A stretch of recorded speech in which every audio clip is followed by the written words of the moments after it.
everyone. Welcome back to Trace to Trade, the podcast by Demuto. So I'm Athena, and for today's episode, our theme is sustainability and ESG in agri-food, making sustainable food a reality. So we are zooming out to get the bigger picture, the global ag investment landscape, and the growing importance of sustainability and ESG in shaping the future of agri-food innovation. So joining us today is Claire Pribula. Hello. So the Managing Director and the co-founder of the Yield Lab Asia Pacific. So the Yield Lab is actually one of the world's most active and respected venture capital firms in the agri-tech space, so known for backing innovative startups that are not only commercially viable, but also environmentally impactful. So as a global network of funds, the Yield Lab has actually invested in over 100 early stage companies, making it one of the top agri-tech investors globally. So the Yield Lab Asia Pacific Fund is the ninth fund of 10 funds registered in the USA, Europe, Latin America, and the Yield Lab Asia Pacific Fund registered in Singapore and focuses on sustainable innovations tailored to the unique challenges and opportunities in this region, from climate resilience to food security. So Claire here, she brings a wealth of experience in both corporate and venture landscapes and has been a driving force in connecting capital with meaningful change. So today she'll be sharing insights on how ESG considerations are evolving in global agri investments and what it truly takes to fund transformative change in our food systems. So welcome, Claire. Thank you very much. Yeah, so Claire, so before we dive into ESG and ag investment, I'd love to first start with your personal journey. So I know you've spent a few years in IBM working on complex global supply chains and digital platforms. So what actually drew you to apply that experience to the agri-food space? Well, great question. It's been a journey, and even before IBM, my career is made up of many things, but I think if I was to look at one common theme, it's always been working on the next industry, the next trillion-dollar industry that needs to transform. And I started my career, I've always been in the technology industry. I started my career actually at McDonnell Douglas at McAuto. And at that point, we were looking at how to drive efficiencies around the use of technology through outsourcing and business process outsourcing. And then after that, it was more into the business process around logistics at EDS. I was looking at how we can drive inefficiencies out of logistics and third-party logistics, so transportation and logistics. And I was recruited by IBM Research when they were taking some patents that they developed out of IBM Research. I don't know if you know, but IBM develops about 5,000 patents a year. A lot of those out of IBM Research are given away. Some are monetized, some are never used, but it's always kind of their hook to outlook for where technology needs to go in 25 years. And this was a set of optimization engines that they were looking at to use to optimize supply chain. So I was a recruiter called me up, and it was for focusing on Asia, and I've been here ever since. So that was 25 years ago, and we were successful in creating that business. Lots of mistakes made along the way, especially since I'd never been to Singapore before or Asia, and rolled that out. And it was very meaningful because at that point in the 90s, end of the 90s is when the term supply chain was even coined. So we use it and banter it around now, but it wasn't something that happened easily, this collaboration. And then after that, the next industry to be transformed was looking at how do we know what the consumer wants before they want it, using BI, business intelligence and analytics. And it was at that time that I was doing some advisory work for a startup, and I got lured into that startup to go all in. And that was focusing on China, and very quickly realized that the biggest challenge from a consumer perspective and from a population perspective in China was food safety. There was just zero trust in the food source, in agriculture. There were crazy practices going on. The water was awful. So lots of different challenges that had to be addressed, which then brought me into agribusiness. And I realized now this is the next and actually the last trillion-dollar industry to be transformed. We had a successful exit. I'm from St. Louis originally in the US. went back to St. Louis and was looking at what I was going to do next. And I met the founder of the Yield Lab, which at that point had just created fund number 2 of an early stage ag tech fund, and met Larry Taylor, who is one of the few in St. Louis that's a career Asia Pacific agribusiness focused professional. And the two of us then set up the Yield Lab Asia Pacific, which then has become the 9th fund, as you said, of a series of funds.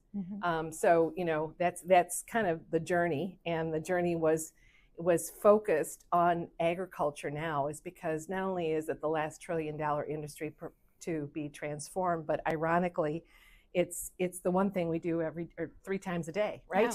Yeah. So why was it the last industry? And it's a very broad and very deep industry, so very complex, because you've got plant science, precision ag, you got animal health, you've got supply chain, you've got traceability, you've got food ingredients, and then you have a zillion things underneath it. So doing early stage ag tech innovation is really important to be able to fund that, and that's what we're doing now. We're trying to help these companies advance. Amazing. So you mentioned some of the challenges in agri-food in that space. So do you think that these challenges actually mirror some of those in other industries that you had experience in, or are they really entirely their own beast? You know? Yeah, I think every industry is trying to do more with less. You know, they're trying to increase their margins, they're trying to increase their productivity. You know, so in this way, similar. I think what's completely dissimilar, and they're working with, you know, varied parties and raw materials to be able to create whatever they create. So there's a supply chain and a value chain. So that's similar. But what's dissimilar is that, you know, Nike shoes, it's important, you know, for their technology, for comfort and a customer experience and all of that. But there's not going to be wars fought over, you know, inferior shoe technology, you know, but there with the diminishing water supply and the diminishing resources, there may be situations which are very stressed that could become, you know, tensions between countries in regards to our food sustainability. I mean, we just don't have enough. Well, actually, we do. We grow enough on the planet. It just doesn't make it to its final destination. And that's where supply chain comes in so importantly. You know, if we could make sure that every single thing that's produced makes it to its final destination and is consumed, we're in a much better situation than we have been. And just to put some perspective on the importance of agriculture and agri-food, there, you know, there's a shelf life, there's a time life from when it's harvested to when it gets to the final destination, and nutrients are lost along the way. So it's extremely important to move fast. And also, you know, the challenges we exist right now from a food pressure perspective, we have 40% of the world's force focusing on agribusiness. 70% in Asia Pacific are focused on agribusiness. So it's important from a social perspective, but it's also globally. If you look at the challenges, 8.2 billion of the world population, 35% cannot afford enough nutrients every day. 35% of our population, and 755 million are starving every day. They're hungry every day. And this is happening today. So this is not a 2050 challenge. This is a now challenge. And I think that that's something sometimes we lose sight of. And so when you compare to other industries, I think, you know, this is a real burning platform. Yeah, great. So Claire, agriculture has really come a long way, you know, from traditional practices to today's wave of like ag tech innovations. So from your own perspective, what do you believe are the biggest shifts that you've seen in how we grow, distribute, and invest in food over the last decade? Yeah, I think what we need to focus on is cycle times. I mean, there are very long cycle times for growing anything. And if we can diminish that and diminish the amount of resources that go in it, right now, 1/3 of the world's arable land is devoted to agriculture, 50% of the world's fresh water is devoted. We're polluting with 195 metric tons of fertilizer and 4.4 metric tons of pesticides. So, you know, all this is having to happen just to get food on our plate. So being able to find ways to be more efficient, drive out inefficiencies, and use less synthetic things for our crops is better.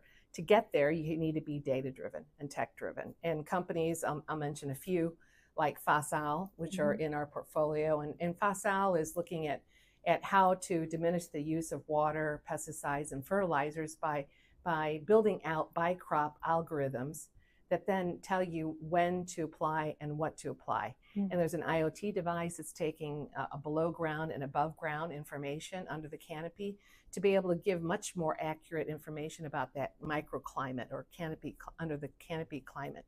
In this way, you're able to apply fertilizers and pesticides in advance. So for example, grapes, they get a fungus. This way you could say the climate is right for the fungus to break out, and you can apply it in advance. So before it becomes something. And in this way, what we're finding is generational farmers are following it's called the Cronte system, and they're following what the device and the algorithms are telling them to do, and they're saving water, they're increasing their yield, their grapes are, the highest sugar content they've ever been.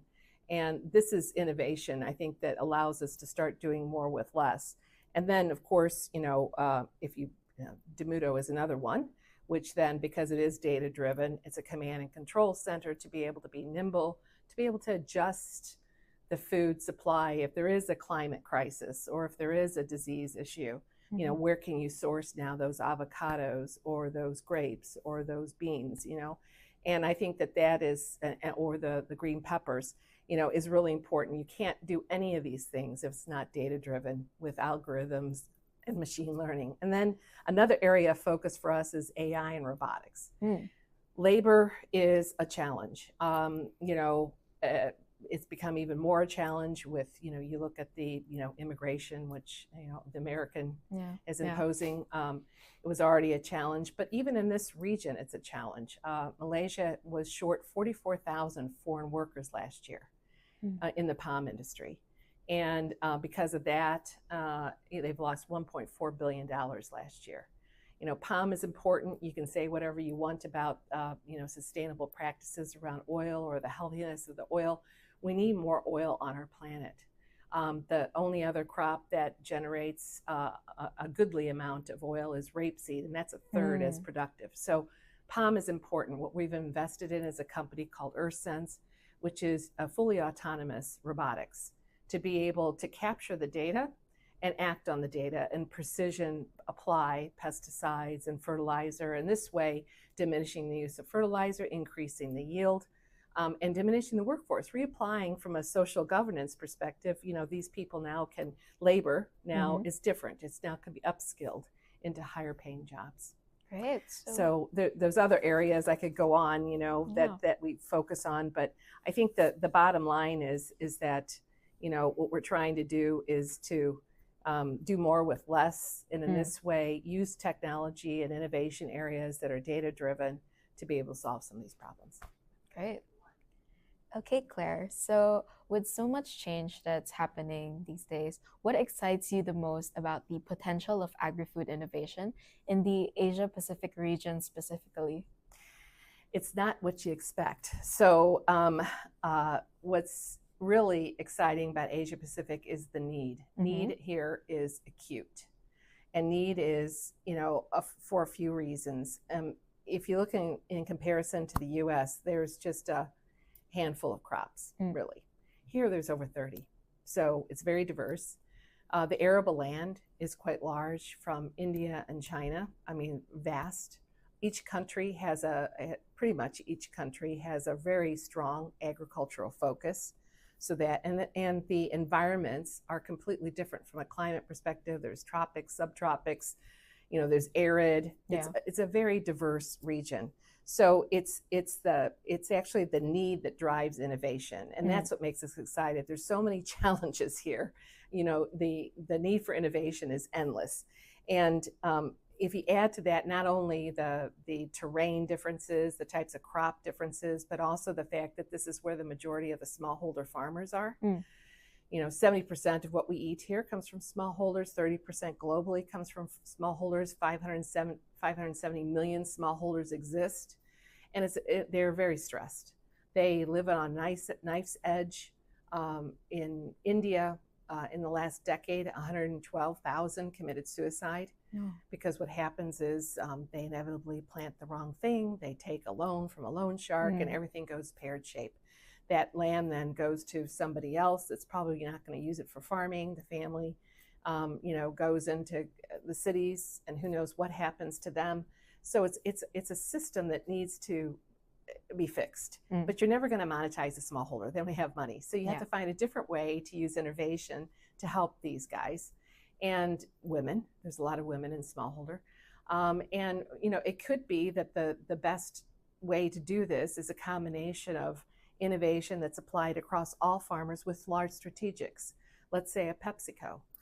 They make Lay's potato chips. So they need to buy so many potatoes every year. They know how much that is. So get a whole group of smallholders together and be able to deploy technology with the smallholders across where they're not having to bear the burden of the technology themselves, or the large strategics are. And these are some things that we're looking at doing with some other agribusinesses in the area. So I think that's one thing. Another uniqueness that's a need area in Asia Pacific is in aquaculture.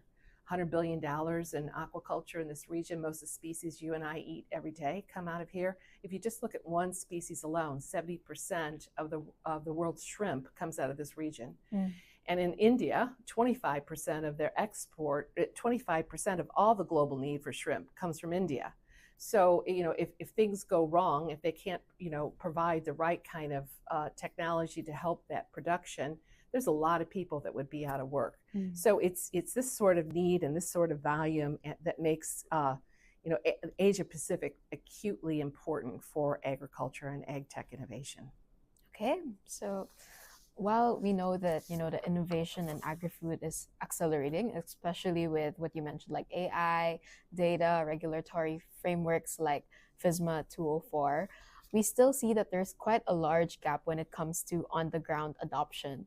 So many businesses are still relying on pen and paper, for example, very traditional means of processes. So what do you think needs to happen to close that innovation to adoption gap in Asia Pacific, and how can the ecosystem approaches can play a role in this? Yeah, it's really true. Many industries, it's the spark to create new innovation. It's that burning need and a cry out for help from the industry itself that then causes innovation to shift to focus on them. I mean, look, India has billions of engineers, so a cry for help really will draw the attention of smart people. If we just look at a few of our companies, and one is in the feed space, so feed for aquatic, feed for terrestrial animals. In the case of aquatic, they were riding the mills that serve the farms to provide the nutrients for the fish. We're riding on the back of cigarette packets, trying to figure out how do I get the right kind of nutrients for this tilapia or for whatever. And so it was that kind of interaction with one of our founders of a company that we've invested in, Wataya Aqua, Dominic Bureau. He's kind of a rock star in animal health. If you're in the industry, you've either studied under him or you've read a white paper from him.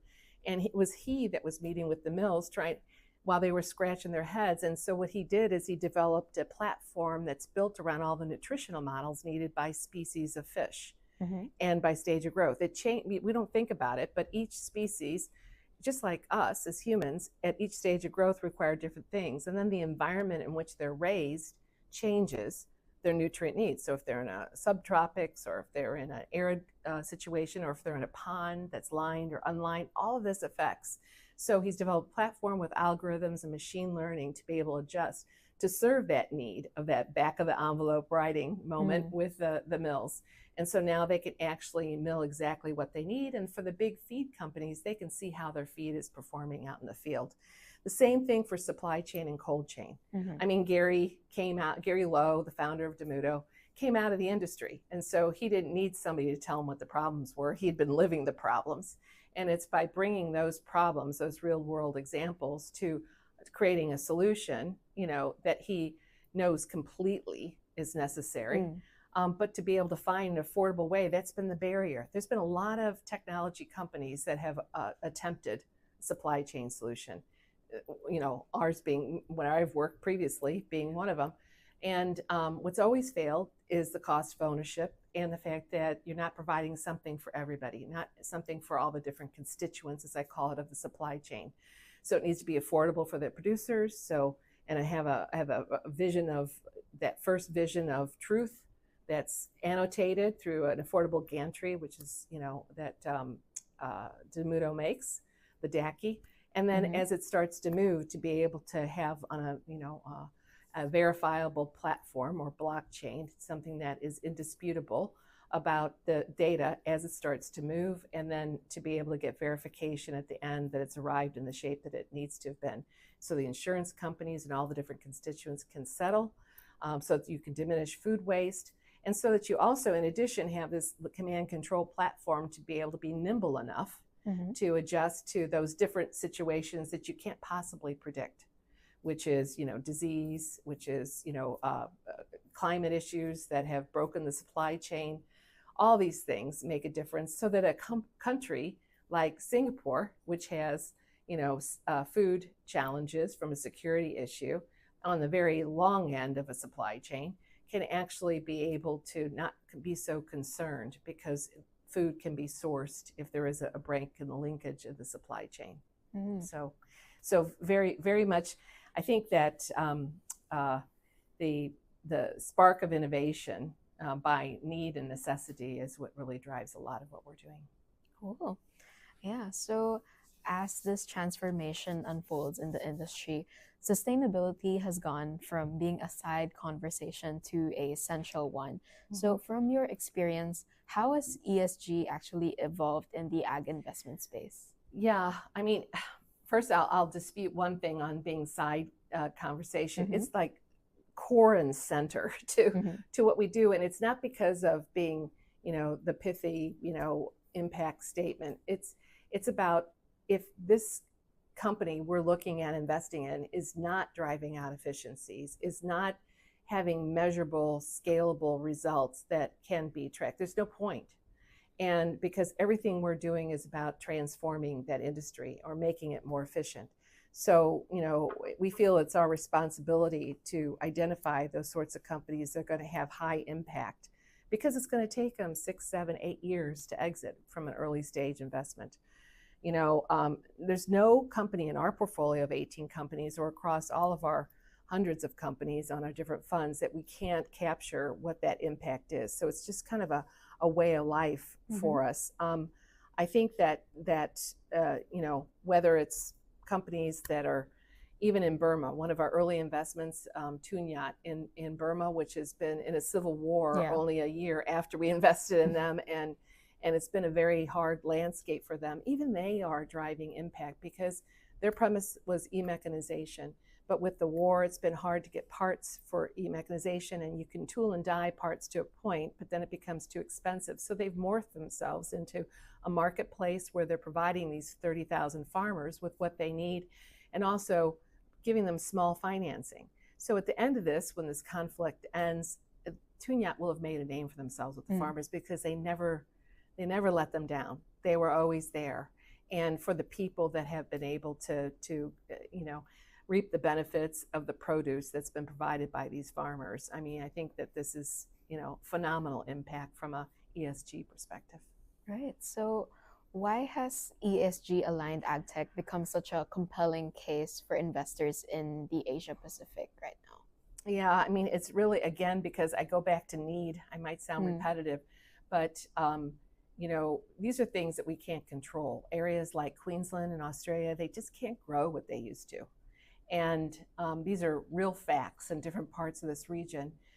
So what do? Do they turn into, unfortunately, diminish more of our agricultural output and create windmills for power? That would be horrible, right? We need the produce. So companies that we've invested in are new crops that can handle that weather. And one company is Terviva. It's based on a tree that's all over the subtropics. It's never been monetized before.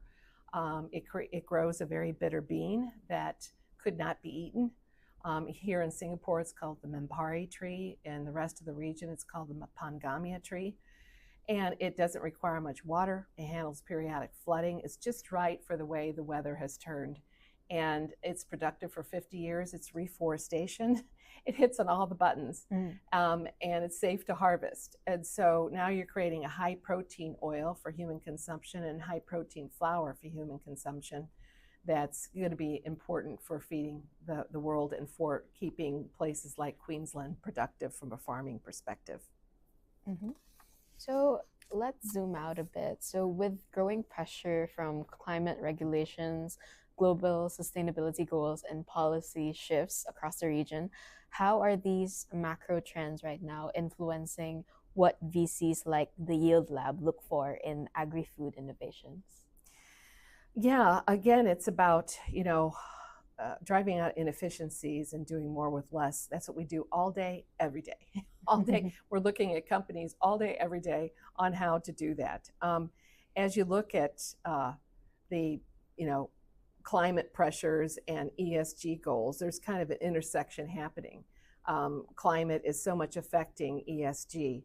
It's a whiplash effect, so to speak, from, events that put us humans into also competition for food and crops for our animals. We shouldn't be competing with protein over our food supply, yet that's happening. So the crop cycles are very long. Crops utilize a third of the world's arable land, 50% of the fresh water. So what we need to do is find a way to diminish that. And again, need drives everything. In some countries, the temperature has risen to the point to where governments are calling in our innovation companies and saying, can you help us figure out what can we do for our entire salmon industry? This is in Latin America, in Chile actually, where our fish are dying because the climate has changed and we need to do something different. So the technology for, like in Mataya's example, is coming in to be able to help them reformulate what kind of nutrients based on the temperature change. These are things that technology that's actually affecting and driving the situation that we're in today. Flownergia is another company we've invested in, which is a pump that has absolutely no moving parts. In a RAS system for aquaculture, you need to have two systems, circulation and aeration. This combines it all in one, nothing that can break, but more importantly, for climate situations, because of the changing water, it's collecting data. And as the temperature rises, it's lowering the pump to pump up cold water to help the fish survive. So this is innovation that's there to address the climate issues that we cannot correct overnight. But the governments, of course, are also demanding things like full traceability, source of food, how it was produced, fair labor. I mean, those things are important and are happening. But, I think we all gravitate to the need and what are the burning platforms that are happening across the entire agriculture, agtech landscape. Yeah. So with these rising expectations around transparency and accountability that you mentioned, do you feel that the agri-food ecosystem, like startups and agribusinesses alike, are they like equipped to meet them, or do you feel that there's still like a big gap? Yeah, there's a gap. And it's not because of really the innovators. There's a lot of innovation. There's a lot of deals that are needing funding. The gap is in investment and funding and early stage investing. The good news is that governments and sovereign funds and large institutional investors find ag tech very important. That's good. The bad news is they've all pulled their chairs back and they're investing later stage. And later stage is good. We want later stage investors. That's very good. But the thought is, by the later stage investors, is that it's diminishing the risk. Actually, it's not, because it may be that they're investing in entities that have, a longer commercial track record, which is good. But is it the right innovation that's really going to transform that industry? Not necessarily. So you're missing out on those that are very transformative because of the stage and focus of investing. That's why we feel, early stage investing in ag tech seed and Series A is so important. And we wish that there were more funds that were powering the machines like us to be able to make more of those innovations advance to later stage to where they're interesting to other people. And by the way, we got a clock ticking, and if we don't move very quickly in a very measurable way, we will not outpace the clock that's working against us for having enough affordable food on the planet. Yeah, so as we move towards a more climate challenged world, do you think that ESG will eventually become the baseline for ag investment? Yeah, as I mentioned earlier, I think climate and the nexus or intersection of climate and ESG is happening right now. Climate affects the social outcome for many people, because when crops now no longer can be produced, or when they're having to shift to producing something different, or smallholders are under so much pressure that they can no longer farm, people are put out of work. It's a real disruption. So, I think that this whole, climate challenge and ESG intersection is something that we think about now. I think that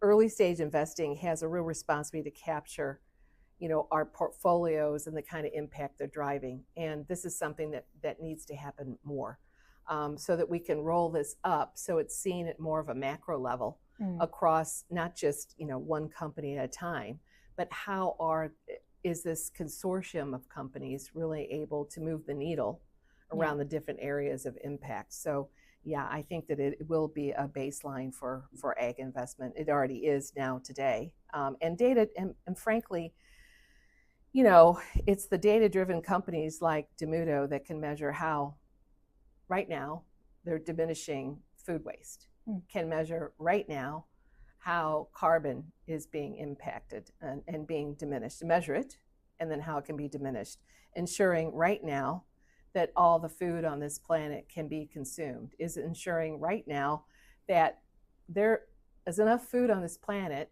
and helping to make it to its final destination so that it can be consumed. And in this way, a company like Demudo and supply chain, and focusing on the entire life cycle of supply chain, including the trade finance, so to being able to finance the trade, is really one of the most important pieces to be able to ensure that there's enough affordable food for all on this planet. Great. So that actually concludes all of our questions. So Claire, thank you. This has been like an incredibly insightful conversation. So thanks for helping us see what's possible when ESG meets innovation. Well, thank you very much, Athena. I appreciate your time. So everyone, so that wraps up this episode. So stay tuned for more as we continue to go behind the scenes with various industry leaders to see how ESG goals are put into action across the global agri-food industry and supply chain. So thank you, everyone, and see you next time.